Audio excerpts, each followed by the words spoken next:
Good morning friends, I welcome to my BioBooster channel.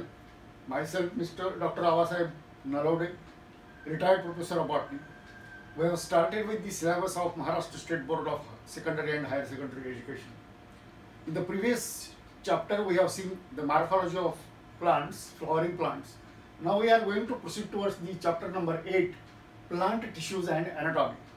In this plant tissues and anatomy, we are going to see the details of types of tissues in the first part. Then we shall see what is anatomy, what is tissue, that we shall see first. Anatomy, it is the study of internal structure of a plant. Internal structure of a plant is called anatomy. Morphology मध्ये आपण पाहिलं study of external structure, and anatomy means study of internal structure of a plant body. This is called as anatomy. Plants have cells as a basic unit. Basic unit, it is the single cell. These cells are organized into the tissues. These tissues are organized into the organ. म्हणजे अनेक पेशींपासून tissue तयार होते, अनेक tissues पासून organ तयार होतो. And different organs in the plant show differences in their internal structure. समजा लीफचं इंटरनल स्ट्रक्चर पाहिलं, स्टेमचं इंटरनल स्ट्रक्चर पाहिलं, तर हे जे वेगवेगळे ऑर्गन्स आहेत तर त्याच्या इंटरनल स्ट्रक्चरमध्ये बदल आहे. Monocots and dicots are anatomically different. Monocot प्लांटमध्ये अॅनाटॉमी किंवा इंटरनल स्ट्रक्चर वेगळं असतं, डायकॉट्समध्ये वेगळं असतं. Internal structure show adaptation to the different environmental conditions. म्हणजे ज्या वनस्पती किंवा जी प्लांट्स झेरी कंडिशनमध्ये, ज्या ठिकाणी पाण्याचं शॉर्टेज आहे त्या ठिकाणी वाढणारी आणि जास्त पाणी असणाऱ्या ठिकाणी वाढणारी, या दोन्ही प्लांटच्या अॅनाटॉमीमध्ये फरक आहे किंवा त्या ठिकाणी ॲडॅप्टेशन आहे किंवा ॲडजस्टमेंट आहे. परत एकदा पाहूया. Anatomy means study of internal structure of the plant. Plants have a basic unit. Cell is the basic unit of a plant body. Cells are a group of cells. This is called as a tissue. Tissues are organized into the organs. Different organs in the plant show different internal structure. Monocots and dicots, they are different in anatomy. Their internal structure is different. Internal structure show adaptation to different environmental conditions. वेगवेगळ्या environmental कंडिशनमध्ये वाढणाऱ्या वनस्पतींमध्ये वेगवेगळ्या प्रकारचं internal structure किंवा anatomy तुम्हाला आढळेल. The tissue, आता टिश्यूची डेफिनेशन काय? आपण आता अॅनाटॉमीची डेफिनेशन पाहिली, आपण आता टिश्यूची डेफिनेशन पाहिली. Tissue is a group of similar or dissimilar cells. आता या ठिकाणी सुरुवातीला आपण सिमिलर सेल्स पाहणार आहोत आणि थोड्या वेळानंतर आपण डिसिमिलर स्ट्रक्चर पाहणार आहोत. Tissue is a group of similar cells or dissimilar cells. They are having a common origin. They are performing the same function. म्हणजे सिमिलर किंवा डिसिमिलर टिश्यू सारख्या किंवा वेगवेगळ्या ज्या टिश्यूज आहेत, सेल्स आहेत, त्यांचा ग्रुप, त्यांचं ओरिजिन कॉमन आहे, त्यांचं फंक्शन कॉमन आहे, त्याला आपण टिश्यू म्हणतो. Tissue is a group of similar or dissimilar cells having the same origin and same function. This is called as a tissue. Plant is made up of different types of tissues. Plants मध्ये वेगवेगळ्या प्रकारच्या tissues असतात, वेगवेगळ्या organs मध्ये वेगवेगळ्या प्रकारच्या tissues असतात. On the basis of ability to divide, plant tissues are classified into two major groups. म्हणजे त्याच्या ability to divide म्हणजे तिची डिव्हाइड होण्याची जी कॅपॅसिटी आहे याच्यावरती याचं डिफरन्शिएशन आहे. किंवा दोन प्रकारच्या टिश्यूज आहेत. मेरिस्टेमॅटिक टिश्यूज म्हणजे त्याच्यामध्ये डिव्हाइड होण्याची ॲबिलिटी आहे, परमनंट टिश्यूज ज्याच्यामध्ये डिव्हाइड होण्याची ॲबिलिटी नाही.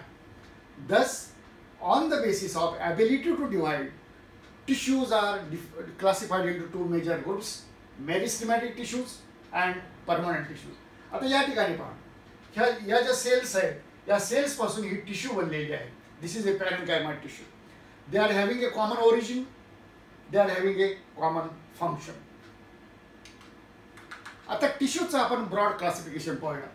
Tissue, just now I told you, is a group of similar or dissimilar cells having common origin and common function.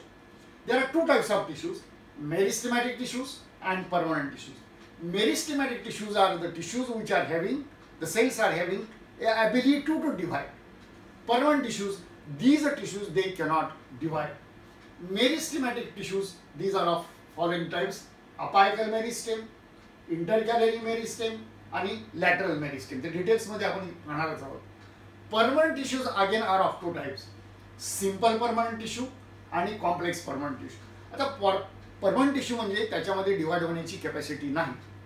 त्याचे दोन प्रकार आहेत: सिंपल परमनंट आणि कॉम्प्लेक्स परमनंट. या दोन्हीमध्ये काय फरक आहे तर सिंपल परमनंटमध्ये एकाच टाईपच्या सेलपासून टिश्यू बनलेले असते. So all the cells are alike or they are having the same types of cells. This is a simple permanent tissue. Complex permanent टिश्यूमध्ये वेगवेगळ्या प्रकारचे सेल्स, आता झायलमचं उदाहरण घेतलं तर त्याच्यामध्ये वेगवेगळ्या प्रकारचे सेल्स असतात.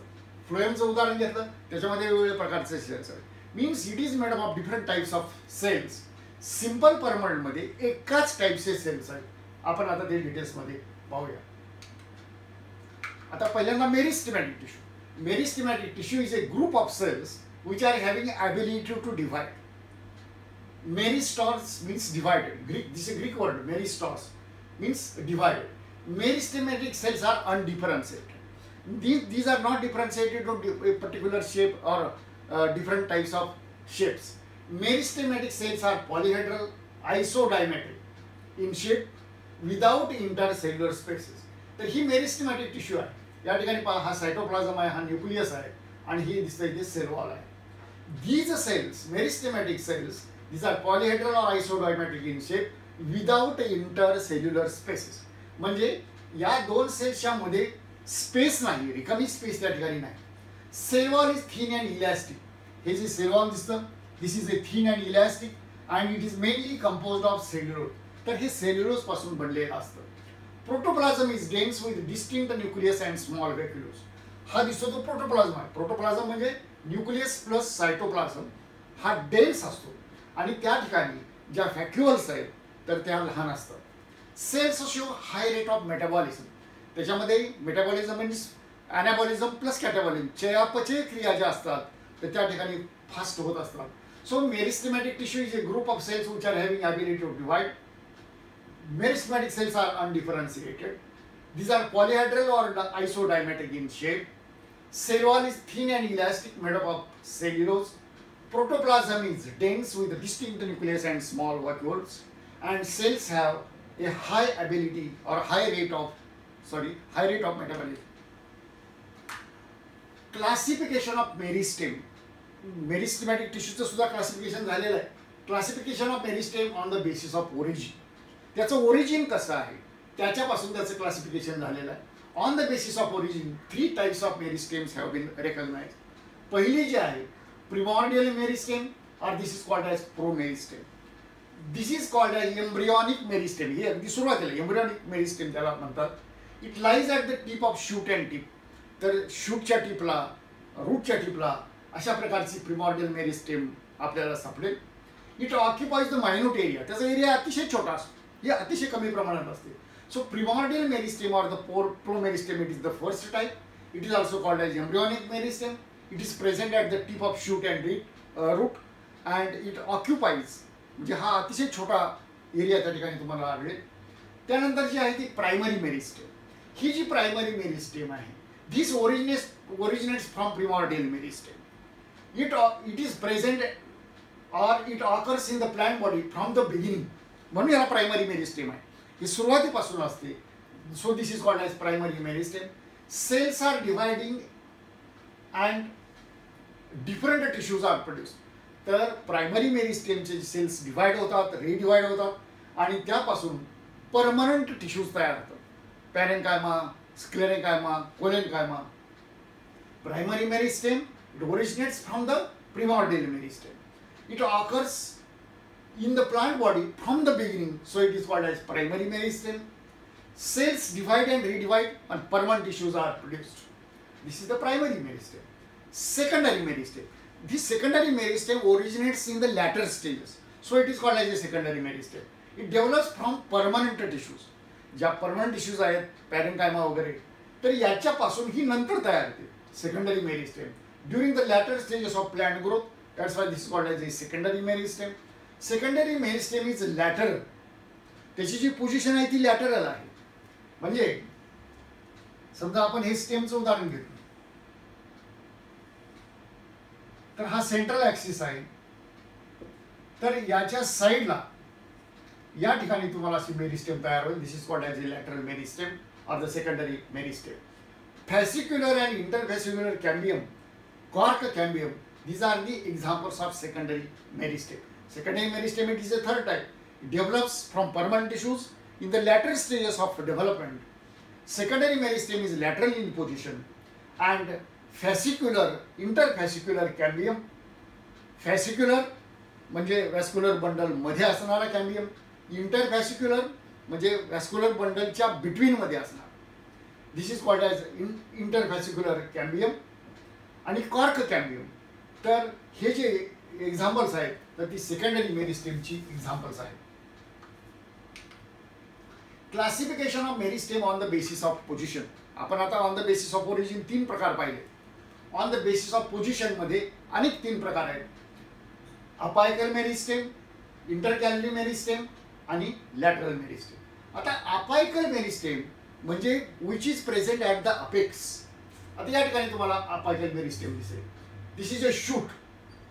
शूट अपेक्सला शूट अपायकल मेरिस्टेम, रूटच्या अपेक्सला असणारी ही root apical meristem. The meristem that occurs at the apex of shoot and root, this produces primary tissues.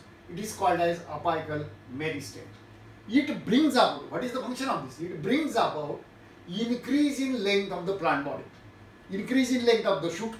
म्हणजे ही जी मेरिस्टेम आहे, आताच तुम्हाला सांगितलं की meristematic cells they are always dividing and redividing and new cells are added. तर या ठिकाणची ज्या सेल्स आहेत डिवाइड रिडिवाइड होतात आणि त्याच्यामुळे याची उंची वाढते. या ठिकाणी रूटमध्ये all the cells meristematic cells divide and redivide and there is increase in the length of this root. So this is the important function. The root apical meristem occupies at the apex of the, or it is present at the root tip, and shoot meristem is present at the apex of the shoot. On the basis of position, meristematic tissue is of 3 types: apical meristem, intercalary meristem and lateral meristem. Apical meristem which is present at the apex of shoot and root, and this is responsible for increasing length of the organ. Then intercalary meristem. Intercalary meristem is present at the top or base of the internode. आता या ठिकाणी हा node आहे. This is a node. आता this is also another node. This is internode. तर या नोडच्या जवळ, this is present or it originates at the top of the node or at the base of the node. तर या ठिकाणी हा जो नोड दिसतो या ठिकाणी जर असेल किंवा वरच्या बाजूला असेल, it is present at the top or base of the node. तर ही नोडच्या जवळ असते. This tissue it is present, you can see here, this is intercalary meristem.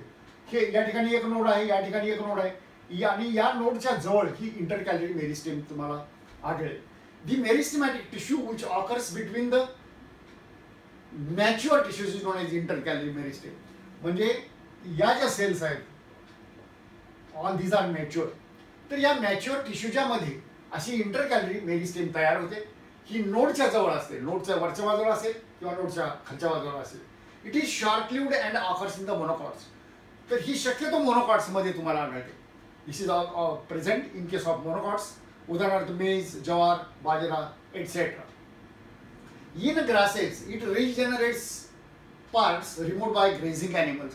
ही चराऊ जे जनावर आहेत, ॲनिमल्स आहेत, तर ते ज्यावेळेला चारा खातात किंवा गवत खातात तर त्याच्या या गवतापासून किंवा मोनोकॉट्सपासून वेगवेगळे पार्ट्स तयार होण्याचं जे कार्य आहे तर हे इंटरकॅलरी मेरिस्टेममुळं केलं जातं. Apical and intercalary meristems are primary meristems. Apical meristem, intercalary meristem, these are the primary meristems because they appear early in the life. They occur early in the life. Intercalary meristem, it is present at the base or top area of the node. It occurs between the mature tissues. It is short-lived. It occurs in the monocots and it regenerates the parts removed by grazing animals. apical meristem and intercalated meristem, they are originating in the early stages. That's why this is called as primary meristem. Third type of meristem on the basis of position, this is called as a lateral meristem. आता या ठिकाणी lateral meristem पहा. हा दिसतो तो axis आहे. This is the axis आणि या ठिकाणी तयार होते, साईडला तयार होते, म्हणून याला म्हणायचं lateral meristem. It occurs in the mature organs. हे ते मॅच्युअर ऑर्गन्स मध्ये तयार होते. They are cylindrical meristems and they lie along the sides of the central axis. हा जो सेंट्रल ॲक्सिस आहे याच्या साईडला ही लॅटरल मेरिस्टेम तयार होते. Vascular cambium, intervascular cambium, cork cambium, these are the examples of lateral meristem. Vascular cambium म्हणजे vascular bundle मध्ये xylem आणि फ्लोएमच्या मध्ये असणारा कॅम्बियम. इंटरव्हॅसिक्युलर कॅम्बियम म्हणजे व्हॅस्क्युलर बंडलच्या मध्ये, झायलेम फ्लोएमच्या मध्ये इंट्राव्हॅसिक्युलर किंवा व्हॅसिक्युलर कॅम्बियम. इंटरव्हॅसिक्युलर कॅम्बियम म्हणजे दोन व्हॅस्क्युलर बंडल्स. आता या ठिकाणी हा एक व्हॅस्क्युलर बंडल आहे आणि एक हा एक व्हॅस्क्युलर बंडल आहे, हा तिसरा व्हॅस्क्युलर बंडल आहे असं आपण गृहीत धरू. या ठिकाणी झायलेम आहे, या ठिकाणी फ्लोएम आहे, या ठिकाणी झायलेम आहे. या झायलेम आणि फ्लोएमच्या मध्ये जो कॅम्बियम आहे this is called as intra किंवा व्हॅसिक्युलर कॅम्बियम. आणि दोन व्हॅस्क्युलर बंडलच्या मध्ये, हा एक व्हॅस्क्युलर बंडल आहे, हा आहे तिसरा आहे, या दोन्हीच्या मध्ये जी कॅम्बियम तयार होते this is called as inter vascular cambium. This is vascular cambium, this is inter म्हणजे between, inter vascular cambium. Lateral meristems are responsible for producing secondary growth and increasing the girth of root and shoot. म्हणजे stem आणि रूटची जाडी वाढवण्यासाठी जी secondary growth होते तर ती या lateral मेरिस्टेममुळे होते. इन्क्रीज इन गर्थ म्हणजे जाडी, girth of stem and root, this is produced because of lateral meristem or the secondary meristem. So lateral meristem it occurs in the mature region. तर ही mature region मध्ये तयार होते. They are cylindrical meristems, they lie along the sides of the central axis. Vascular cambium, intervascular cambium, cork cambium, these are the examples of lateral meristem. These lateral meristems are responsible for increasing the girth म्हणजे खोडाची जाडी वाढवण्यासाठी, रूटची जाडी वाढवण्यासाठी या मेरिस्टेमचा उपयोग होतो. आता functions, या मेरिस्टेमॅटिक टिश्यूची काय फंक्शन्स आहेत? Protoderm, young growing regions of the plant has protoderm. Growing region जे आहेत तर त्या ठिकाणी प्रोटोडर्म असतं. It forms the protective covering. याच्यामुळे इपिडर्मिस वगैरे हे जे प्रोटेक्टिव्ह कव्हरिंग तयार होतं, समजा सेक्शन आहे, याचं जे प्रोटेक्टिव्ह कव्हरिंग आहे this is produced because of this protoderm. Then procambium, दुसरं फंक्शन आहे procambium. It is involved in the development of primary vascular tissue. Primary vascular tissues तयार करण्याचं काम या प्रोकॅम्बियमचं आहे. ग्राउंड मेरिस्टेम जे आहे it is involved in the formation of ground tissues in the cortex, endodermis, pericycle, medullary rays, pith, etc. That is ground tissue. So ground meristem produces the ground tissue. As far as the functions are concerned, protoderm is responsible for forming covering, protective covering of the epidermis. Procambium is involved in the development of primary vascular tissues, and ground meristem is responsible for formation of ground tissues. Then we shall proceed toward the permanent tissues. Just now we have seen meristematic tissues which are having the capacity of division and redivision. Another are permanent tissues. Permanent tissues, they do not have capacity to divide. त्याच्यामध्ये divide होण्याची capacity नसते, म्हणून त्याला permanent tissues असं म्हटले आहे. After cell divisions in the meristematic tissue, new tissues are form. मेरिस्टेमॅटिक टिश्यूचं डिव्हिजन रिडिव्हिजन झाल्यानंतर ज्या टिश्यूज तयार होतात these are matured structurally, they become structurally and functionally specialized. तर ते स्ट्रक्चर, त्याचं एक पर्टिक्युलर स्ट्रक्चर तयार होतं आणि ते पर्टिक्युलर फंक्शन्स सुरू करू शकतात.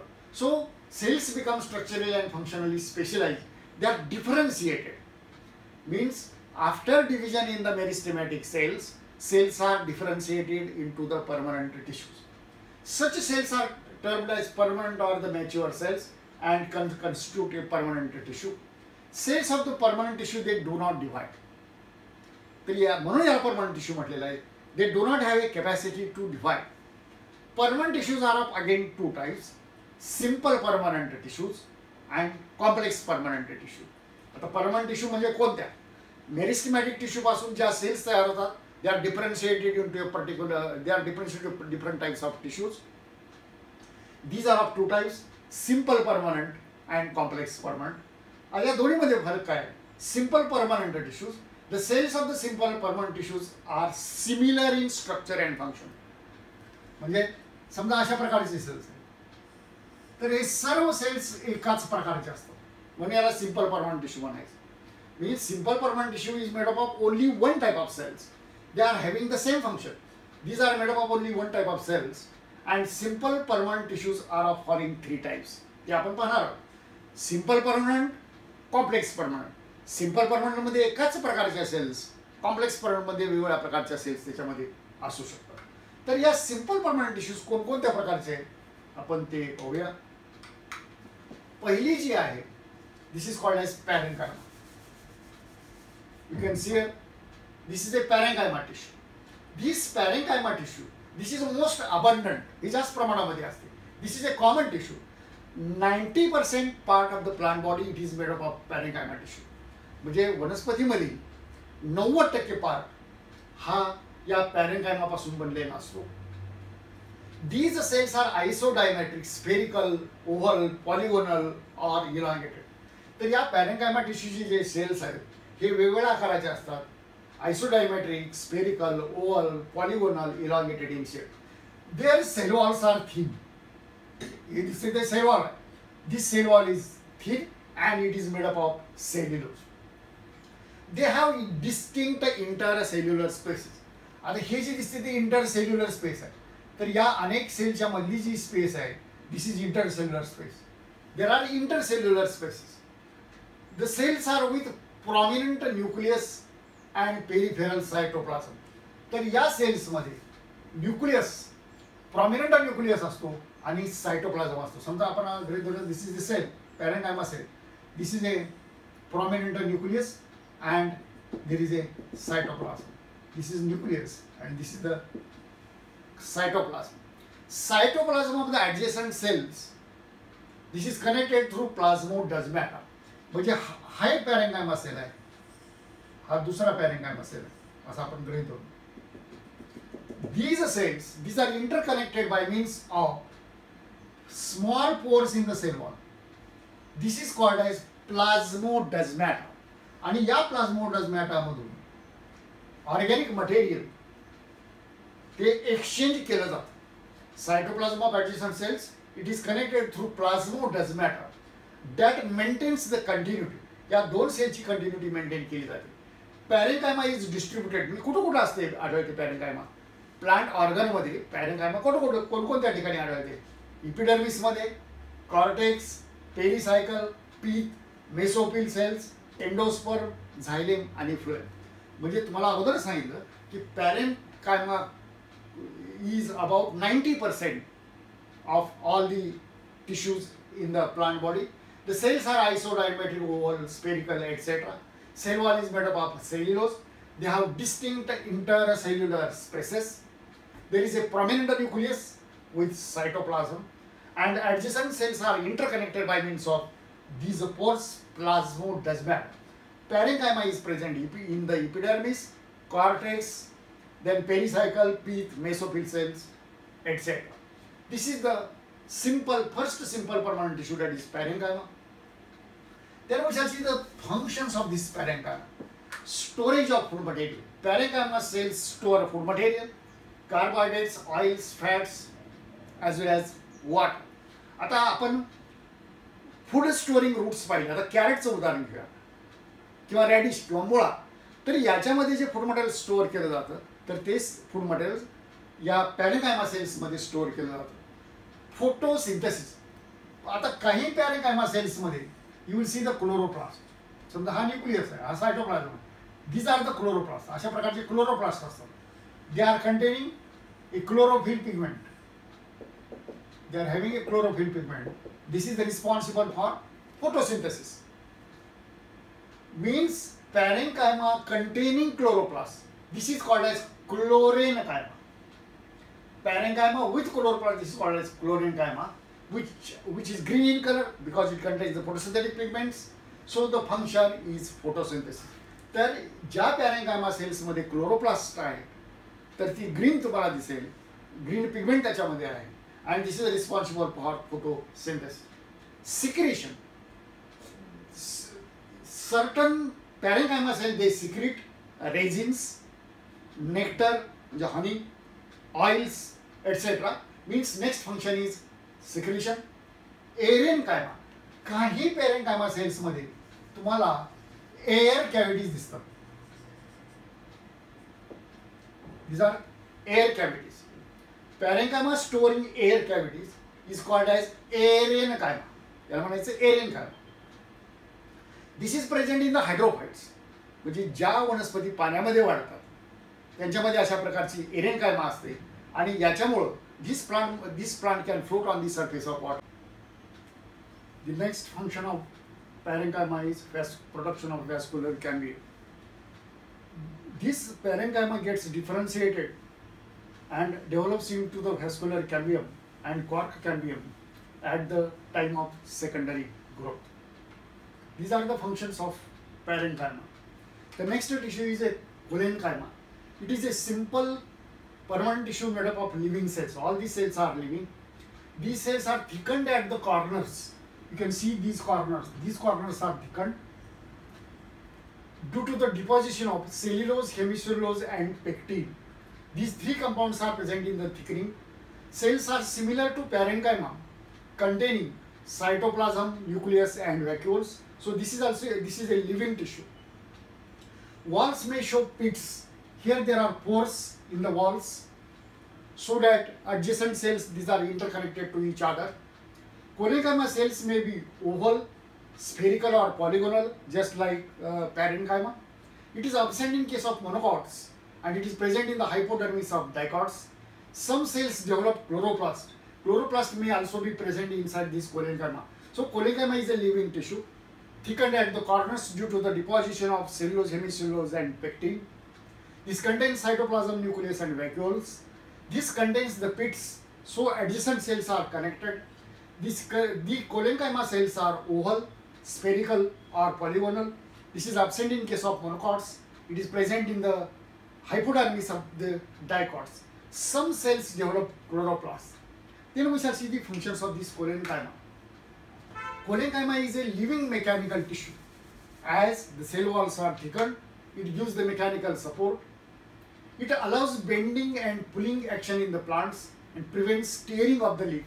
तर हे जे लीफ आहे हे असं सरळ राहतं, हे असं बेंड होऊ शकत नाही किंवा कट होऊ शकत नाही.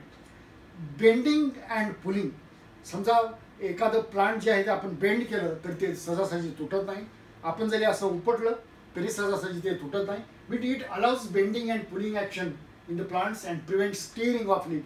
लीफ कट होऊ शकत नाही. It participates in the photosynthesis. Some cells contain chloroplast, so it performs the function of photosynthesis. So these are the functions of the cholenchyma. Next tissue is a sclerenchyma. It is a simple permanent tissue made up of compactly arranged, thick-walled and dead cells. So याचं thickening आहे, sale wall thickening आहे, हे जाड असतं किंवा हे sale wall जे आहे हे जाड आहे, and all the cells are dead. There is no cytoplasm and nucleus. The cells are dead. Sclerenchyma consists of long narrow cells with thick and lignified walls. याच्या ज्या पेशीभित्तिक आहेत त्या सेल्युलोज, हेमिसेल्युलोज आणि लिग्निन न बनलेल्या असतात. So sclerenchyma is a lignified tissue. Cells are without cytoplasm and nucleus. Cells remain interconnected through pits. ही जी पिट्स दिसतात, छिद्र दिसतात, याच्यामुळं हे एकमेक जवळजवळ जे सेल्स एकमेकाला कनेक्ट झालेले असतात. On the basis of origin and development, sclerenchyma may be either fibers or sclerites. आता याच्यामध्ये जे फायबर्स असतात, these fibers are thread like, these are thick walled, पेशीभित्तिका जाड आहे, these are elongated with pointed ends. त्याचे ends जे आहेत ते पॉइंटेड आहेत. फायबर्स occur in bundles, ते ग्रुपमध्ये तुम्हाला आढळतील. Pits are narrow and unbranched. ही जे पिट्स दिसतात किंवा छिद्र दिसतात ती नॅरो आणि अनब्रांच्ड असतात. So fibres are thread like elongated thick walled structures with pointed ends. Fibers occur in bundles. Pits are narrow. These pits are narrow and unbranched. Then if you see the functions of these fibers, fibers provide mechanical support. याच्या पेशीभितिका जाड असल्यामुळे it provides the mechanical support. These are economically important for providing long fibers of jute, म्हणजे ताग, flax and hemp, म्हणजे ताग, अंबाडी याचे जे फायबर्स आहेत, all these are the fibres of sclerenchyma. Then another type of cells which are present in the sclerenchyma, these are the sclerites. These sclerites are spherical, oval or cylindrical. These are highly thickened. एवढं thickening आहे त्याचं. हे दिसते ती lumen आहे. Lumen म्हणजे cavity आणि एवढी दिसते ती cell wall. These are broad with blunt ends. याचे जे एंड्स आहेत ते असे ब्लंट असतात. फायबरमध्ये आपण पाहिलं ते पॉइंटेड होते. ते occur singly or in loose groups. Pits are deep. हे जे पिट्स आहेत या ठिकाणी बघा, हे these are the pits. Pits म्हणजे छिद्र. These are straight or these are branched. हे दिसते ते स्ट्रेट आहे आणि हे दिसते ते ब्रांचेस आहेत. These are developed due to the secondary thickening of parenchyma. पॅरेन्कायमाचं सेकंडरी थिकनिंग होऊन याच्यापासून ही स्क्लेराइट्स बनतात. These are commonly found in the fruit walls of nuts. भुईमूग वगैरे याच्या शेंगाच्या फ्रूटवॉलमध्ये तुम्हाला आढळते. पल्प ऑफ गावा. गावा म्हणजे पेरू. पेरूच्या पल्पमध्ये. सीताफळाच्या सपोटा म्हणजे सीताफळ. सीताफळाच्या पल्पमध्ये हे आढळते. And seed coats of legumes. वाटाणा, घेवडा, पावटा याच्या फ्रूटकोटमध्ये, सीडकोटमध्ये, फ्रूटकोटमध्ये नाही, सीडकोटमध्ये तुम्हाला हे अशा प्रकारचे स्क्लेराइट्स आढळते. And leaves of tea. So sclereids, these are the another types of cells present in the sclerenchyma. These are spherical or cylindrical. These are dead cells. They are having blunt ends. These occur singly or in loose groups. Pits are deep. These pits are deep. These may be straight or these may be branched. These are developed due to the secondary thickening of parenchyma. These are commonly found in the fruit walls of nuts, pulp of guava and sapota, seed coats of legumes and leaves of tea. Functions of sclerites. The sclerites काय function आहे? Mechanical support. They are providing the mechanical support and stiffness. Provide flexibility. It permits the bending. एखादं खोड bend झालं तरी ते cut होऊ शकत नाही. आपण पुल केलं तरी सुद्धा ते कट होऊ शकत नाही. It provides the rigidity. It gives rigidity to the leaves. Leaves असं सरळ राहू शकतं. हे असं बेंड इमिजिएट कट होऊ शकत नाही. And this is because of the sclerites. So sclereids, these are mainly mechanical tissue. This is a mainly mechanical tissue, providing the support, providing the flexibility, providing the rigidity to different organs of the plant body.